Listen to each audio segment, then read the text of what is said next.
Guys, welcome back to my YouTube channel. I hope you all are doing great. तो आज की इस video में बिकॉज मैंने काफ़ी सारी वीडियोस में बताया है कि जो ड्राइविंग लाइसेंस है वो आपका काफ़ी इंपॉर्टेंट है, आप इंडिया से लेकर आएँ। और अगर आप नहीं लेकर आते हो तो आपको यहाँ पर जो है न्यूजीलैंड ड्राइविंग लाइसेंस के लिए अप्लाई करना होता है। तो आज की इस वीडियो में हम इसी के बारे में बात करेंगे। So without wasting time let's start the video. So अगर हम बात करें, अगर आप इंडिया से ड्राइविंग लाइसेंस अपना लेकर आते हो, अगर आप हैवी वाला लेकर आते हो तब आपको फॉर्म फिल करना होता है DL5, बिकॉज आपको कन्वर्जन के लिए फॉर्म फिल करना होता है। और अगर आप अपना नॉर्मल ड्राइविंग लाइसेंस लेकर आते हो या आपके पास ड्राइविंग लाइसेंस नहीं है तब आपको फॉर्म फिल करना होता है DL1 का। सो DL1 होता है, इसमें आपका बनता है लर्नर का और रिस्ट्रिक्टेड का। अगर हम बात करें DL1 की, DL1 होता है आपका रिस्ट्रिक्टेड और लर्नर ड्राइविंग लाइसेंस। उसके लिए आपको डॉक्यूमेंट चाहिए, आपका पासपोर्ट, आपके बैंक अकाउंट की स्टेटमेंट और आपका जो है DL1 का आपको फॉर्म फिल करना है। ये जो फॉर्म है, ये 3 आपको जो है डॉक्यूमेंट लेके आपको AA सेंटर में जाना होता है। उसके बाद जो है वहाँ पर आपकी फ़ोटो होती है और आपकी जो है वो एग्ज़ाम के लिए डेट बुक हो जाती है। आपका थ्योरी का एग्ज़ाम होता है, उसके अंदर आपके जो हैं 35 क्वेश्चन आते हैं और 31 समथिंग ऑलमोस्ट लगा लो, आपको जो है सारे करेक्ट करने होते हैं। ये आपको करना होता है। इसके बाद अगर आपका जो है आप ये एग्ज़ाम क्लियर कर लेते हो देन आपका जो है रिस्ट्रिक्टेड और लर्नर ड्राइविंग लाइसेंस आ जाता है। इसके बाद अगर आपको जो है फुल न्यूजीलैंड ड्राइविंग लाइसेंस चाहिए, उसके लिए आपको करना क्या है, आपको प्रैक्टिकल जो है एग्ज़ाम देना होता है और प्रैक्टिकल के लिए आपको फॉर्म करना है DL22 का। वो फॉर्म आपको फिल करना है, देन आपके जो है वो एग्ज़ाम की डेट वो बुक कर देते हैं। उसके बाद आपका प्रैक्टिकल एग्ज़ाम होता है और अगर आप अपना प्रैक्टिकल एग्ज़ाम क्लियर कर लेते हो देन जो है आपका न्यूजीलैंड फुल ड्राइविंग लाइसेंस आ जाता है। ये था, अगर आपको जो है इशू कराना है नया, आपको जो है लाइसेंस यहाँ पर चाहिए। ये एप्लीकेशन फॉर इशू और renewal for driving licence DL1 का फॉर्म है।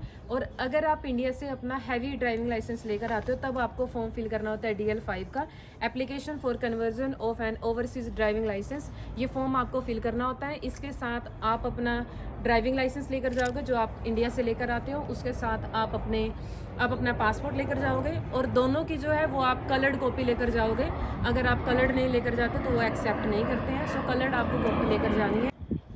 इसके अलावा अगर बात करें, एक और डॉक्यूमेंट वो आपसे मांगते हैं, वो आपको इंडिया से मंगवाना होता है जहाँ से आपने जो है अपना हैवी ड्राइविंग लाइसेंस लिया है। तो उसके अंदर लिखा होता है कि आप जो है कितने वेट तक का व्हीकल है वो यहाँ पर ड्राइव कर सकते हो। ये जो है डॉक्यूमेंट्स आपको लेकर जाने होते हैं DL5 के लिए, यहाँ के लाइसेंस के लिए।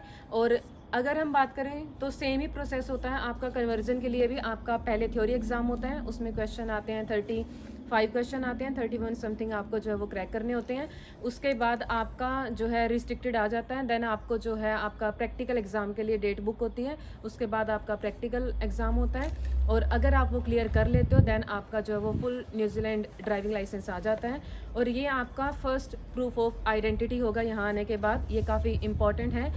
अगर हम बात करें कि आपको प्रिपरेशन कैसे करनी है अपने थ्योरी एग्ज़ाम के लिए, उसके लिए टेस्ट आते हैं, वो आप AA सेंटर से बाय कर सकते हो। वो $20 में अराउंड 20 जो है टेस्ट उसके अंदर होते हैं। इसके अलावा कुछ ऐप भी होते हैं जहाँ से आप जो है प्रिपरेशन कर सकते हो। अगर हम बात करें एग्ज़ाम की प्रिपरेशन की, आपके जो है यहाँ पर 35 आपके MCQs आते हैं, उनमें से आपको जो है 31 समथिंग जो है वो क्रैक करने होते हैं। इसके अलावा कुछ यहाँ पर ऐप्स भी होते हैं जिनसे आप जो है अपनी प्रिपरेशन कर सकते हो। और अगर हम लैंग्वेज की बात करें तो आप अपनी लैंग्वेज में भी जो है वो एग्ज़ाम दे सकते हो। हिंदी, पंजाबी, इंग्लिश, मराठी या तेलुगु, काफ़ी सारी लैंग्वेजेस होती हैं जिनमें आप एग्ज़ाम दे सकते हो। तो ऐसा कोई कंपल्शन नहीं है कि आपको जो है इंग्लिश लैंग्वेज में ही एग्ज़ाम देना है। ये भी काफ़ी ईजी हो जाता है आपके लिए क्रैक करना।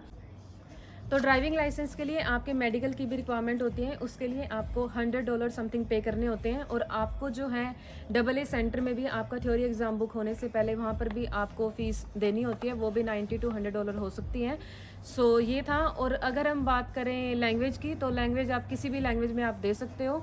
और अगर हम बात करें, अगर आपका एग्ज़ाम क्लियर नहीं होता है इन केस, तो पहले जो था इसके लिए आपको अगर दोबारा एग्ज़ाम देना है इसके लिए आपको पे करना पड़ता था, लेकिन अगर अब की बात करें तो आपको कोई पेमेंट आपको नहीं करनी है, आप जितने अटैम्प्ट चाहो वो कर सकते हो।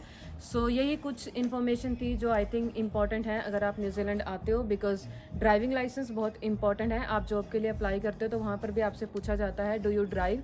सो येस और नो आपको आंसर करना होता है, तो आप ये थोड़ा ध्यान रखें। आप इंडिया से लेकर आएँ उसका भी बेनिफिट होता है, अगर आप हैवी लेकर आते हो उसका और ज़्यादा बेनिफिट होता है। सो आज की वीडियो में इतना ही।